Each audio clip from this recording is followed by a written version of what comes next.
देवता ने अपने पुरोहित विश्वरूप का जो है सिर काट दिए, तो उनको जो है एक ब्राह्मण हत्या का बहुत बड़ा पाप लगा।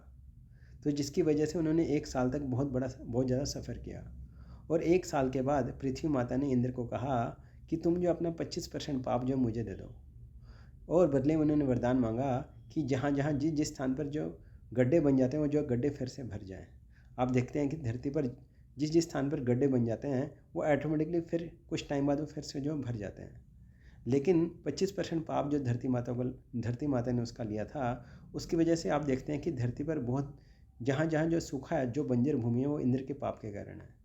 इसी तरह जल ने कहा कि इंद्र को कि 25% पाप जो आप हमें दे दो, लेकिन बदले में उन्होंने वरदान मांगा कि हम जिस भी चीज़ में मिक्स हों तो हमारा जो वेतन है जो उसमें बढ़ जाए। और 25% पाप जो जल ने लिया था, उसकी वजह से जो जल में जो झाग बनती है वो इंद्र के पाप के कारण है, इसलिए उस झाग को हमें हटा करके पीना चाहिए। इसके बाद पेड़ों ने कहा इंद्र को कि तुम जो है 25% पाप जो आप हमें दे दो। और बदले में उन्होंने वरदान मांगा कि हमारी जो टहनी और जो तने जो कट जाते हैं फिर से जो है वो उभर आए। आप देखते हैं कि पेड़ों की जो टहनी और तने जो कट जाते हैं वो फिर से उभर आते हैं।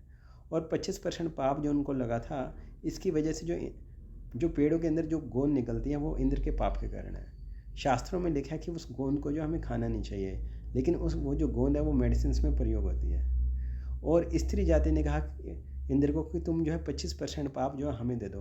और बदले में उन्होंने वरदान मांगा कि गर्भ में शिशु होने के बाद भी जो है हम जो है संभोग कर सकें। और स्त्रियों को जो 25% पाप जो इंद्र का लिया था, इसकी वजह से जो स्त्रियों को जो मासिक धर्म आता है वो इंद्र के श्राप के कारण है।